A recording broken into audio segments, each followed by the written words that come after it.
एक दिन की बात है कि अगुआ और बीरबल दोनों एक उपवन में बैठे हुए आनंद मना रहे थे।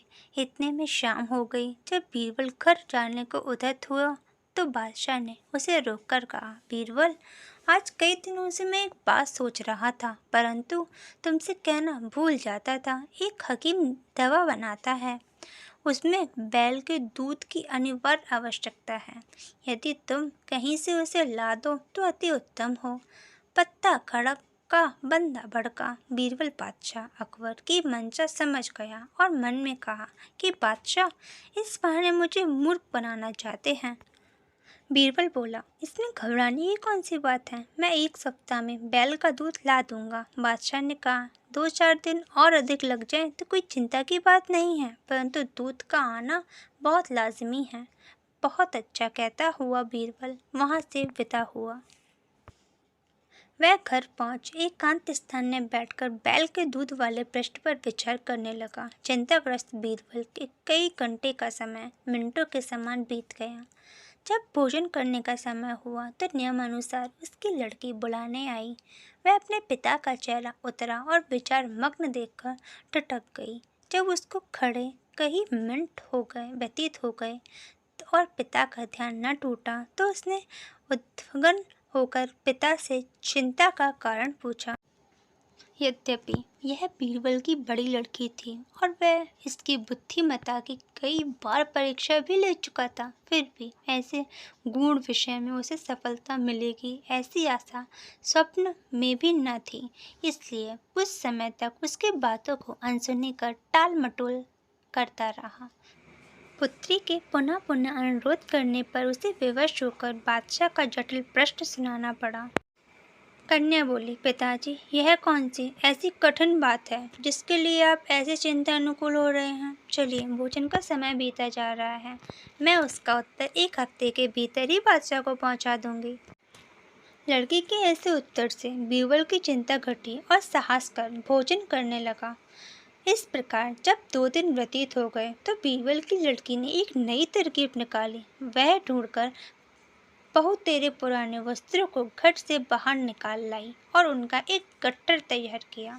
जब आधी रात का समय हुआ तो उस गट्ठर को सिर पर लादकर नदी तट पर जा पहुंची और छियो छियो कर वस्त्र पछाड़ने लगी। बादशाह का महल ठीक नदी तट पर बना हुआ था। अर्धरात्रि के समय नींद कर प्रथम पहर में जब कपड़े धोने की आवाज़ बादशाह के कानों में पड़ी तो उसकी निद्रा भंग हो गई और पहरे वाले संतरी को पुकार कर बोला, देखो, इतनी रात्रि में कौन धोबी कपड़ा छांट रहा है, उसे तुरंत पकड़कर मेरे पास लाओ। पहरे वाला सिपाही हुक्म पाते ही कई अन्य सिपाहियों के साथ वहां पर जा पहुंचा जहां से कपड़े धोने की आवाज़ आ रही थी। वे सब बड़े हैरान और परेशान हुए क्योंकि देखते क्या कि एक सिर से पैर तक अति सुंदर युवती कपड़े पछाड़ रही है।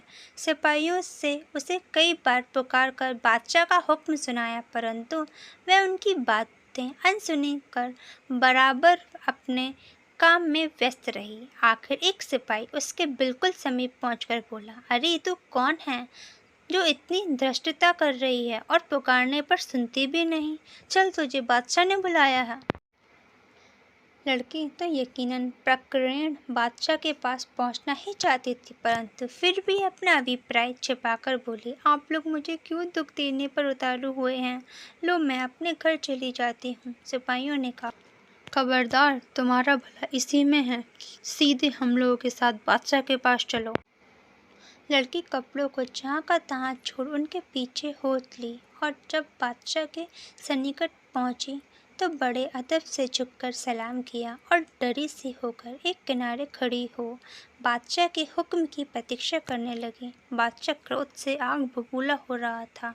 उसने अपनी लाल लाल आंखें निकालकर पूछा, ए कमबख्त, तू कौन है और इस रात्रि के मध्य काल में यहाँ कपड़े क्यों धो रही है।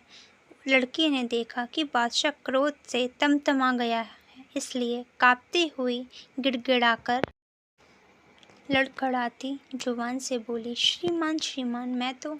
बादशाह को उसे घबराई हुई देखकर दया आ गई और उसे सांत्वना देते हुए बोला, तू इतना घबराती क्यों। यदि साफ साफ बतला देगी तो तुझे माफ़ी दी जाएगी, अन्यथा बहुत कष्ट उठाएगी। लड़की ने कहा, पृथ्वीनाथ, मुझे इस समय नितांत आवश्यकता पड़ी, जिस कारण विवश होकर कपड़े धोने आई हूँ। बादशाह ने कहा, हे अभागी, ऐसी कौन सी ज़रूरत थी जिसके लिए तू इतनी परेशान है? लड़की ने उत्तर दिया, क्या कहूँ पृथ्वीनाथ, आज दोपहर में मेरे पिता ने एक लड़के को जन्म दिया, सो मैं दिन भर तो और कामों में परेशान थी। इस वक्त फुर्सत पाने पर कपड़े धोने आई हूँ, क्योंकि साफ कपड़ों की आवश्यकता आन पड़ी है। लड़की के ऐसे कौतूहलपूर्ण उत्तर को सुनकर बादशाह आश्चर्यचकित हुआ और उसे फटकारते हुए बोला, ए नादान छोकरी, तू क्या बकती है? क्या तेरा दिमाग खप्त तो नहीं हो गया? भला पुरुष को भी कहीं लड़का पैदा होता है? लड़की सुअवसर देखकर विनम्रतापूर्वक बोली, पृथ्वीराज, जब पुरुष को लड़का नहीं हो सकता तो बैल को दूध कैसे होगा? बादशाह अकबर को अपनी पहली बात स्मरण हो गई। चकित होकर लड़की से पूछा, कहीं तुम बीरबल की लड़की तो नहीं हो? लड़की ने उत्तर दिया, जी हाँ पृथ्वीनाथ, आपका अनुमान बिल्कुल ठीक है।